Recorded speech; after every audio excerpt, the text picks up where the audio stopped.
কিন্তু আমি বলে দিচ্ছি তোমাদেরকে, এই যে এত পরিমাণ আমরা লিখলাম এবং কাটাকাটি করব, এটা আমাদের কখনোই বলে না, আমাদের ডিজিট সাম এটা করার কখনোই পারমিশন দেয় না। অর্থাৎ এক্ষেত্রে যদি বলি এটা করা আমাদের ব্যর্থ, একটুকু আমাদের কাজে লাগবে না, এটা একটা সাধারণ বাচ্চা এভাবে করবে। কিন্তু আমরা কি জানি বন্ধুরা, ডিজিট সাম জানি, কিন্তু ডিজিট সামের ক্ষেত্রে আমরা এটা এই যে এত বড় আমাদের প্রক্রিয়া কখনোই লিখবো না, আমরা ডিজিট সাম দিয়ে আমাদের তাড়াতাড়ি হয়ে যাবে। দেখো কিভাবে এটা।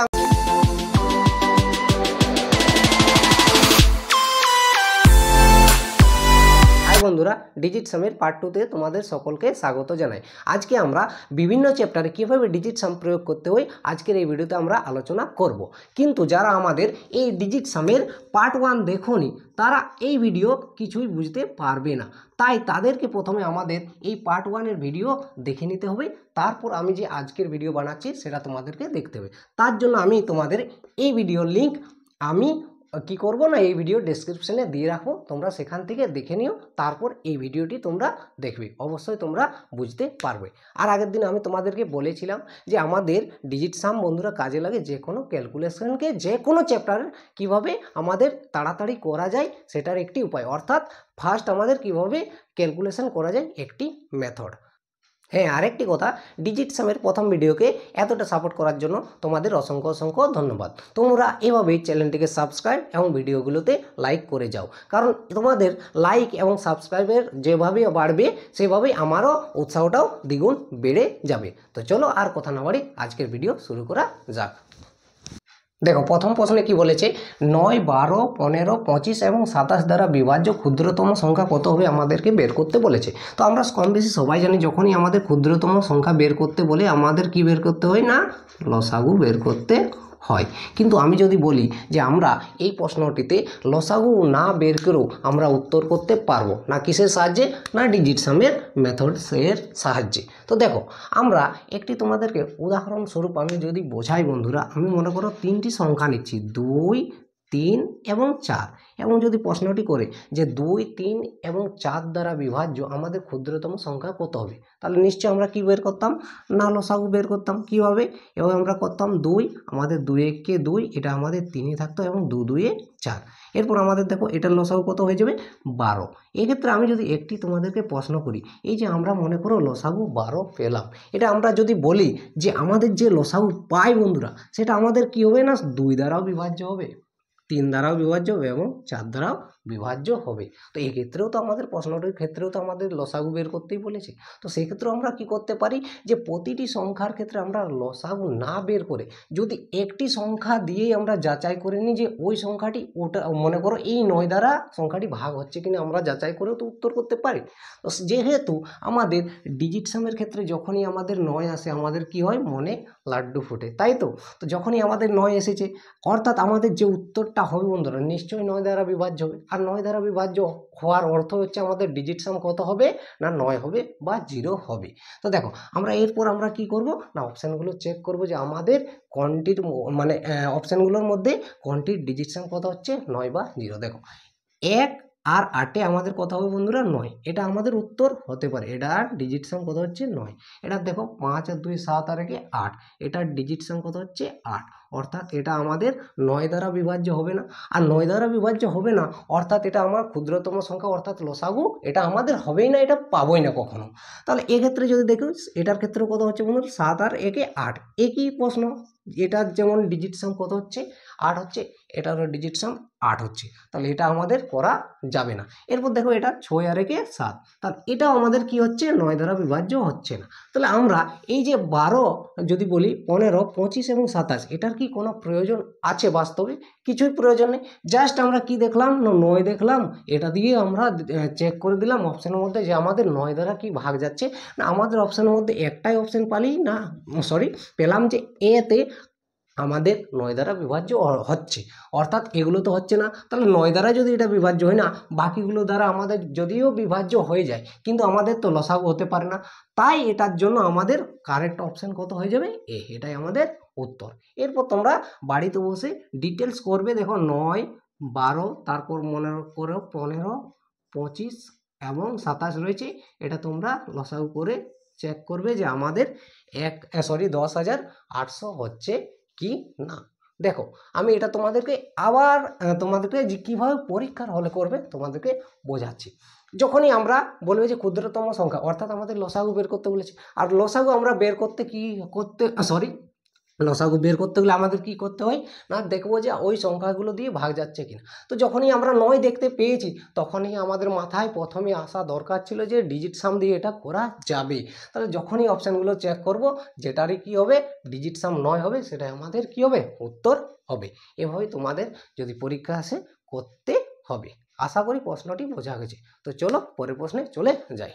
দেখো 2 নম্বর প্রশ্নটি একই মতো প্রথম প্রশ্নের মতো রয়েছে, জাস্ট একটু আলাদা রয়েছে। এক্ষেত্রে বলেছে যে ক্ষুদ্রতম পূর্ণবর্গ সংখ্যা আমাদেরকে বের করতে বলেছে। এটা আশা করি তোমরা সবাই পারবে, তাই এটা আর আমি তোমাদেরকে করে দেখাচ্ছি না।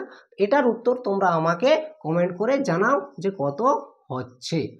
তো চলো পরের প্রশ্নে চলে যাই। 3 নম্বর প্রশ্নে কি বলেছে দেখো, 25,000 টাকার 12% হারে 3 বছরের চক্রবৃদ্ধি সুদ কত হবে আমাদেরকে বের করতে বলেছে। তো আমাদের ডিজিট সাম যদি বলি সবচেয়ে কার্যকরী হয় কোন চ্যাপ্টার ক্ষেত্রে না আমাদের চক্রবৃদ্ধি সুদের ক্ষেত্রে। কারণটা আমি তোমাদেরকে একটু পর জানাচ্ছি। তো দেখো আমাদের কি বের করতে বলেছে, চক্রবৃদ্ধি সুদ বের করতে বলেছে, কিন্তু আমাদের ডাইরেক্টলি চক্রবৃদ্ধি সুদ বের করার কোনো সূত্র নেই। তার জন্য আমাদের থাকে সমূল চক্রবৃদ্ধি, যেটাকে আমরা এ দিয়ে ডিনোট করি। তো আমাদের সূত্রটি কি হয় আমি তোমাদেরকে জাস্ট বোঝানোর জন্য লিখছি, কারণ বেসিক এমন কিছু বাচ্চা আছে যারা সূত্রটাও জানে না। তার জন্য আমাদের এ ইকুয়াল টু কী হয় না P into 1 plus r by 100 to the power n হয়। এরপর আমাদের এই পি হচ্ছে প্রিন্সিপাল অর্থাৎ আমাদের যে টাকা দেওয়া থাকবে, এবং আর হচ্ছে আমাদের সুদের হার, এবং এন এর মান হচ্ছে আমাদের কত মনে করো সময়ের জন্য কত বছরের জন্য আমাদের টাকাটা থাকছে। এরপর আমরা কি করতে পারি দেখো আমাদের পি কত রয়েছে না 25,000 রয়েছে। এরপর আমাদের ওয়ান তো ওয়ানই থাকবে, আর দেখো আমাদের কত রয়েছে না 12% রয়েছে, আর নিচে আমাদের কত রয়েছে 100, আর উপরে আমাদের হয়ে যাবে 3 বছর। এরপর আমরা কি করি না এক্ষেত্রে আমরা 25,000 করব। তারপর আমরা যদি এটাকে কি করি বন্ধুরা লসাগু করি, তাহলে আমাদের কত হয়ে যাবে 112 হবে, আর নিচে আমাদের কত হবে 100 তার কিউ। এরপর আমরা কি করি না 25,000 into 112 divided by 100 into 112 divided by 100 into 112 divided by 100 করে থাকে। কিন্তু আমি বলে দিচ্ছি তোমাদেরকে এই যে এত পরিমাণ আমরা লিখলাম এবং কাটাকাটি করব, এটা আমাদের কখনোই বলে না, আমাদের ডিজিট সাম এটা করার কখনোই পারমিশন দেয় না। অর্থাৎ এক্ষেত্রে যদি বলি এটা করা আমাদের ব্যর্থ, একটুকু আমাদের কাজে লাগবে না, এটা একটা সাধারণ বাচ্চা এভাবে করবে। কিন্তু আমরা কি জানি বন্ধুরা ডিজিট সাম জানি, কিন্তু ডিজিট সামের ক্ষেত্রে আমরা এটা এই যে এত বড় আমাদের প্রক্রিয়া কখনোই লিখবো না, আমরা ডিজিট সাম দিয়ে আমাদের তাড়াতাড়ি হয়ে যাবে। দেখো কিভাবে এটা আমি তোমাদেরকে বললাম, এটা তোমরা করে দেখবে যে কি পরিমাণ সময় লাগছে। এরপর চলে এসো আমি কিভাবে তোমাদেরকে ডিজিট সামে করাচ্ছি। দেখো আমাদের যেহেতু এক্ষেত্রে আমরা কি করতে পারি, আমাদের ডিজিট সাম বলে যে অপারেশনটা মনে করো যে তোমরা কাজগুলো করছো সংখ্যাগুলোর ক্ষেত্রে, সেগুলো তোমরা ডিজিট সাম অর্থাৎ যে সংখ্যাগুলোর যোগের ক্ষেত্রেও তুমি ওই অপারেশনটাই করতে পারো। তো এক্ষেত্রে আমি এখান থেকে যদি কাটাকাটি না করে চলে আসি, দেখো এইখান থেকে আমি আসছি, মনে করো এটার সংখ্যার সমষ্টি অর্থাৎ ডিজিট সাম কত হবে 2 প্লাস 5 কত হবে 7। এরপর দেখো এটার সংখ্যার সমষ্টি কত হবে বন্ধুরা, নিচে 1 হচ্ছে, আর উপরে 1 প্লাস 2 আমাদের উপরে হচ্ছে 4, আর যদি 4 আর নিচে আমাদের 1, তো 1 দিয়ে যদি 4কে ভাগ করি আমাদের 4ই থাকবে। এরপর 4-এর কিউ আছে বন্ধুরা, দেখো তো 4-এর যদি আমরা কিউ করি আমাদের কত হবে না 4 মনে করে একবার লিখে নিচ্ছি 4-এর কিউ। দেখো আমাদের ডিজিট সামের ক্ষেত্রে কত সহজ হয়ে গেল, জাস্ট এইটুকু। আর আমরা কি যদি বেশি কিছু করি আমরা কাটাকাটি কি পরিমাণ সময় লাগবে, এরপর তোমাদের কনফার্ম নয় যে আমাদের কাটাকাটিটাও ঠিক হবে। এরপর দেখো আমরা কি করতে পারি, এটা আমাদের কত হবে 7 গুণিত, যেহেতু আমি একটু আগেই তোমাদেরকে বললাম যে অপারেশনটা থাকবে সেটা সংখ্যাগুলোর ক্ষেত্রেও করতে হবে, এই নয় কি তোমরা কি করলে 7 আর 4-এ 28 করে দিলে, এটা কিন্তু ভুল হয়ে যাবে। তো দেখো আমাদের গুণ রয়েছে, তার জন্য আমরা কি করব 4-এর কিউ 64 লিখে নেব। এরপর দেখো আমাদের রয়েছে এটা 7, এটাকে আগে করে নিই। আমি কালকেই আমার প্রথম ভিডিওতেই বলেছি আমাদের ডিজিট সাম মানে কতক্ষণ পর্যন্ত করতে হয়, যতক্ষণ না 1 ডিজিটে আসছে। এটা আমাদের 1 ডিজিটে আসেনি, তাহলে এটার সংখ্যার সমষ্টি কত হয়েছে 6 আর 4-এ 10। তাহলে 10কে আবার যদি সংখ্যার সমষ্টি করি অর্থাৎ আমরা ডিজিট সাম করি, তাহলে আমাদের 1 প্লাস 0 কত হবে 1। অন্যভাবে আবার বলেছিলাম যে কোনো সংখ্যাকে যদি আমরা 9 দ্বারা ভাগ করি, যে আমরা রিমাইন্ডার পাবো ভাগশেষ পাবো, সেটাই আমাদের সংখ্যার সমষ্টি। এভাবেও আমরা দেখতে পারি, তাহলে 9 দ্বারা যদি 10কে ভাগ করি করি আমাদের কত হবে, 9 কে 9 হয়ে যাবে, তাহলে 1 বাঁচবে, সরি ঠিক আছে, তাহলে আমাদের সংখ্যার সমষ্টি এটার কত হয়ে যাবে 1। এরপর আমরা কী পাবো, 7 একে 7, তাহলে এটার আমরা সংখ্যার সমষ্টি কত পাচ্ছি না 7। এরপর কাটাকাটি না করে তাহলে এটার আমরা কিসের সংখ্যার সমষ্টি যদি বলি এখানে আমরা পেলাম না এর সংখ্যার সমষ্টি কত হচ্ছে 7। কিন্তু আমরা জানি এ আমাদের কি রয়েছে বন্ধুরা, সমল চক্রবৃদ্ধি, অর্থাৎ এটা আমাদের চক্রবৃদ্ধি সুদ বের করতে বলছে। এটা তো আমাদের চক্রবৃদ্ধি সুদ নয়, এটা আমাদের সমল চক্রবৃদ্ধি। তাহলে সমল চক্রবৃদ্ধির সুদের ক্ষেত্রে আমরা কি পেলাম, 7 পেলাম কি সংখ্যার সমষ্টি। এরপর আমাদেরকে একটা কথা বল, আমাদের যদি সুদ বের করতে বলে না কিসের, চক্রবৃদ্ধি সুদ অর্থাৎ কম্পাউন্ড ইন্টারেস্ট, সেক্ষেত্রে আমরা কি করব, সমল চক্রবৃদ্ধি যত হবে সেটা আমরা কি করব না প্রিন্সিপাল থেকে বাদ দিয়ে দেবো, অর্থাৎ আমাদের যে টাকার পরিমাণ থাকবে সেটা বাদ দিয়ে দেবো। এরপর যেহেতু আমি এক্ষেত্রে কি করেছি দেখো বন্ধুরা, এটা আমি তোমাদেরকে এদিকে করে দেখাচ্ছি।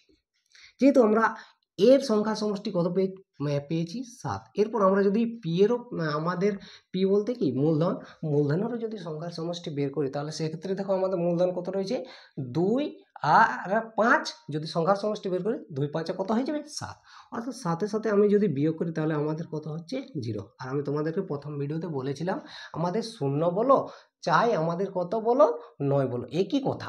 সংখ্যার সমষ্টি আমরা যদি বলি 9 বা 0, তো আমাদের যে চক্রবৃদ্ধি সুদ কম্পাউন্ড ইন্টারেস্টের ক্ষেত্রে আমাদের ডিজিট সাম অর্থাৎ সংখ্যার সমষ্টি কত এলো না 0 হলো, অর্থাৎ 9। এরপর আমরা কি করব, অপশানগুলো চেক করব। জাস্ট এটা তোমাদেরকে বোঝানোর জন্য বলছি, এটা এতটা তোমাদের কখনোই করতে হবে না। তোমরা যখন পরীক্ষায় করবে তোমাদের কি করতে হবে, জাস্ট এই লাইনটাও লেখার দরকার নাই, তোমাদের যখনই আসবে তোমরা তো ডাইরেক্ট এই লাইনটা লিখতে পারবে, তারপর তোমাদেরকে এই লাইনটা লিখবে, এটাও তো কোনো লেখার প্রয়োজন হবে না। তারপর জাস্ট এইটুকু করার ছিল। এটা তো দেখো ছেলে খেলার মতো, যোগ করতে সবাই পারবে। তাহলে এরপর আমাদেরকে অপশানগুলো চেক করতে হবে না কোনটির সংখ্যার সমষ্টি ডিজিট সাম 7 হচ্ছে। দেখো আমরা 7 নয় 0, তাহলে এক্ষেত্রে আমাদের কত হলো 9কে বাদ দিয়ে দিলাম। এরপর দেখো সংখ্যার সমষ্টি এটা যদি করি 8 আর 2 10 যায় 14, তাহলে 14 হচ্ছে। 14কে আবার যদি সংখ্যার সমষ্টি করি তাহলে 5 হবে। অন্যভাবে তোমরা কিভাবে দেখতে পারবে, দেখো এই মনে করো এর যে 2 আছে, তাহলে এটাকে একভাবে নিয়ে একে যদি 1 দিয়ে দিই তাহলে এ 9 হয়ে যাবে, তাহলে কেটে যাবে, তাহলে এখানে 1 পড়ে থাকলো, তাহলে 4 আর একে কত হয়ে যাবে 5। তোমরা এভাবেও দেখতে পারো।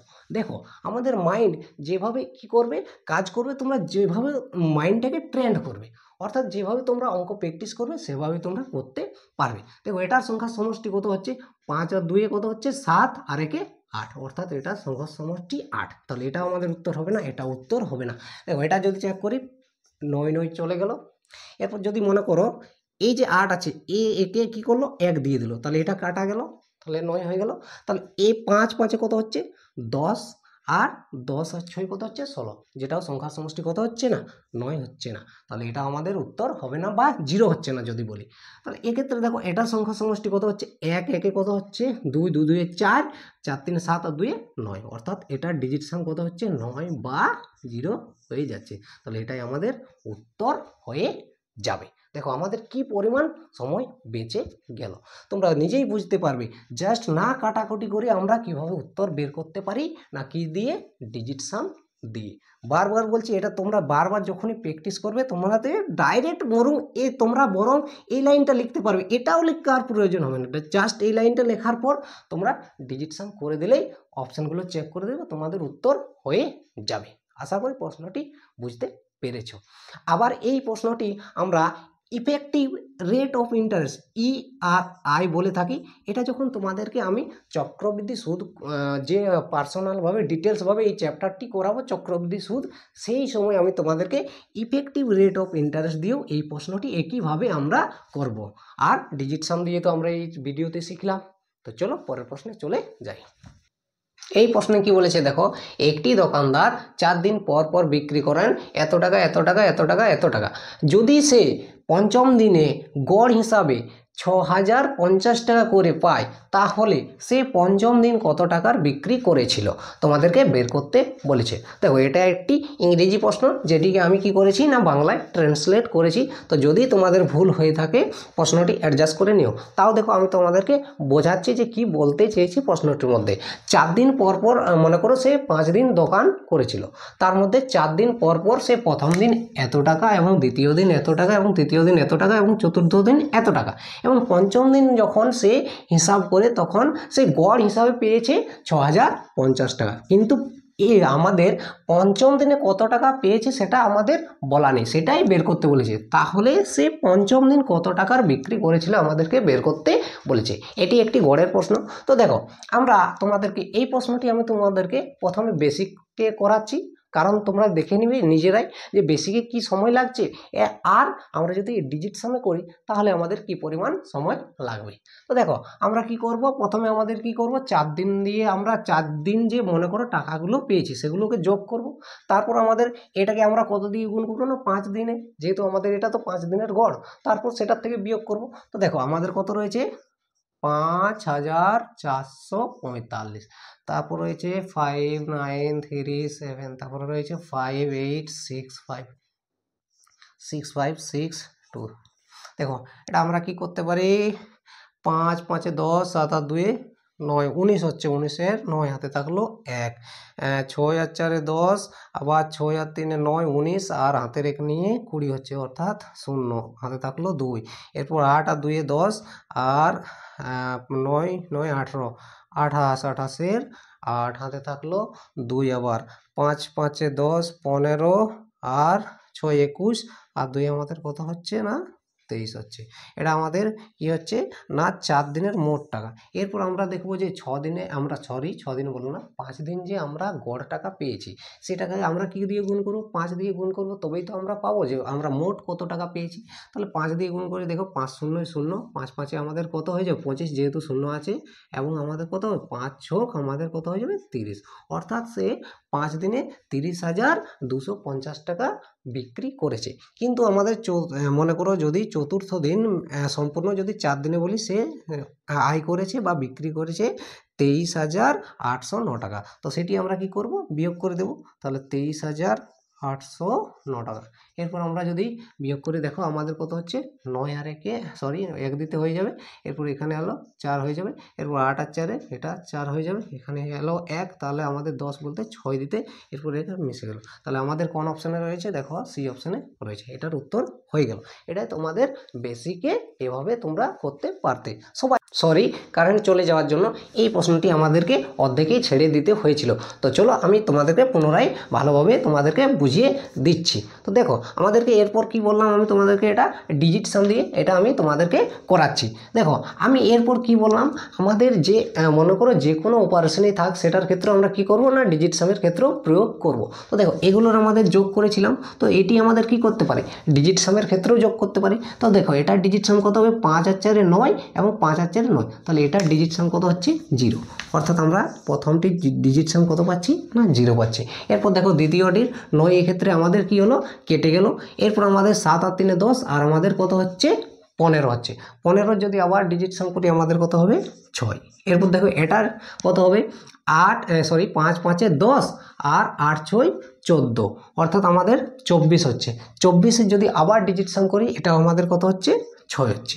এরপর আমাদের দেখো এটার ক্ষেত্রে আমি করাচ্ছি 6 6 12, একে 13 আর একে 14 আর আমাদের যদি 5-এ বলি আমাদের 19 হচ্ছে। তাহলে 19টাকে আবার যদি 9 আমাদের কেটে দিই তাহলে এটার সংখ্যার সমষ্টি ডিজিট সাম কত হচ্ছে 1। এরপর যেহেতু আমাদের পঞ্চম যে সংখ্যা, অর্থাৎ আমরা যদি বলি যে আমাদের পঞ্চম দিনে আমরা কত টাকা বিক্রি করেছি সেটা তো জানা নেই, তো সেই ক্ষেত্রে আমি কি ধরে নিচ্ছি না x ধরে নিচ্ছি সেটার ডিজিট সাম। এরপর আমাদের দেখো এদিকে কি করব না 5, যেহেতু 5 দিয়ে গুণ করব, যেহেতু এটা আমাদের গড় বটে না কত দিনের 5 দিনের। এরপর আমরা কত দিয়ে গুণ করব এটাকে 6 0 5 0 দিয়ে গুণ করব। তো দেখো এটাও তোমরা যখন বারবার প্র্যাকটিস করবে এটাও লিখবে না, যখনই এটা চলে এসেছে তখন এটাও আবার আমরা কি করব ডিজিট সাম বসিয়ে দেবো। দেখো 6 আর 5-এ আমাদের 11 হবে, 11 যদি ডিজিট সাম করি কত হবে বন্ধুরা না 2 হবে। তো দেখো এরপরে এইদিকে আমরা যদি আবার যোগ করি তাহলে আমাদের কত হবে 6 6 12 আর 13, 13 যদি আবার ডিজিট সাম করি কত হয়ে যাবে 4 + 1। এদিকে আমাদের কত হবে 5 আর 2 10। দেখো এরপর এখান থেকে তোমরা দুভাবে করতে পারো, আমি দুটাই তোমাদেরকে দেখিয়ে দিচ্ছি। যদি তোমাদের মনে করো কোনো ক্ষেত্রে ডিজিট সাম করার ক্ষেত্রে নেগেটিভ চলে আসে, তো সেই ক্ষেত্রে কি করতে পারো। তো দেখো এক্ষেত্রে আমাদের নেগেটিভ চলে আসবে, তো প্রথমে আমি তোমাদেরকে নেগেটিভ দিয়ে বুঝাচ্ছি। দেখো এটার যদি আবার ডিজিট সাম করি কত হবে বন্ধুরা, 1 হবে। 5 আর 2 10 হচ্ছে, এটার যদি ডিজিট সাম করি কত 1। এরপর আমার যদি এক্সের ভ্যালু বের করতে হয় তাহলে 1 মাইনাস কত হবে, এদিকে 4 চলে আসবে, তাহলে -3 আসছে। তো ডিজিট সাম যদি আমাদের -3 আসে, সেই ক্ষেত্রে আমরা কিভাবে বের করতে পারি যে আমাদের ডিজিট সাম কত হবে। তো সেই ক্ষেত্রে বলে থাকি এক্ষেত্রে আমরা কি করব না 9 যোগ করে দেব। তাহলে যদি 9 যোগ করে দিই তাহলে আমাদের কত হয়ে যাবে না 6 হয়ে যাবে, +6, অর্থাৎ আমাদের উত্তরের ডিজিট সাম হবে 6। এই গেল তোমাদের মাইনাস দিয়ে যদি আমি করিয়ে থাকি তাহলে। এরপর যদি বলো তোমরা না আমি মাইনাস নিয়ে আসবো না, তো সেক্ষেত্রে কি যদি আমরা 10ই রেখে দিই তাহলে আমাদের কি কিছু প্রবলেম হবে। দেখো সংখ্যার সমষ্টি কি চেঞ্জ হচ্ছে, চেঞ্জ হচ্ছে না, কারণ দেখো আমরা যদি 10ই রেখে দিই তাহলে আমাদের সংখ্যার সমষ্টি সেই একই থাকছে, একই থাকছে। তো অর্থাৎ আমার একই অর্থাৎ বলার তো 1 থাকছে। তো এক্ষেত্রে আমরা এটাও রাখতে পারি, তাহলে x ইকুয়াল টু আমরা এরপর কি করব, দেখো 10 - 4 যদি করি তাও আমাদের কত আসছে 6। তোমরা যেভাবেই করবে আমাদের ডিজিট সাম কত আসবে, একই আসবে। এরপর দেখো এই অপশানগুলোর মধ্যে আমি তোমাদেরকে প্রথমেই করে দিয়েছি, এরপর তোমরা চেক করতে পারো যে কোনটির আমাদের ডিজিট সাম কত হচ্ছে না 6 হচ্ছে। দেখো এটার 6 আর 1 কত হচ্ছে, 6 আর 3 9, তাহলে আমাদের 9 চলে গেল, এটার ডিজিট সাম 2, তাহলে এটা উত্তর হবে না। দেখো এটা 6 আর 3 9, 4 আর 1 5, এটা হবে না। এটা দেখো 6 আর 4 10 আর 4 14 আর 1 15, 15 আবার যদি ডিজিট সাম করি তাহলে আমাদের কত হবে 6, তাহলে এটা আমাদের উত্তর হবে। আমাদের তো জানা আছে এটা উত্তর হবে। এক দেখো এরপর 6 আর 3 কত হচ্ছে 9, তাহলে 2 আর 1 3 বাঁচলো, তাহলে এটার সংখ্যার সমষ্টি ডিজিট সাম কত হচ্ছে 3। তাহলে আমাদের একটাই অপশন যেটার মধ্যে ডিজিট সাম কত হচ্ছে 6 হচ্ছে। তাহলে দেখো আমরা কিভাবে এই যে আমাদের মনে করো প্রথম পদ্ধতি আমি করালাম তোমাদেরকে এত পরিমাণে যোগ করা, তাহলে যোগ করার কিছুই প্রয়োজন হবে না, আমাদের জাস্ট কি হবে ডিজিট সাম কাজে লাগাতে হবে, সংখ্যার সমষ্টি করে দেবো, জাস্ট আমাদের উত্তর হয়ে যাবে। আশা করি প্রশ্নটি তোমরা বুঝতে পেরেছো। যদি ভিডিওটি ভালো লাগে তাহলে চ্যানেলটিকে সাবস্ক্রাইব করো, বন্ধুদের মধ্যে শেয়ার করো এবং ভিডিওটিকে লাইক করো। Thank you.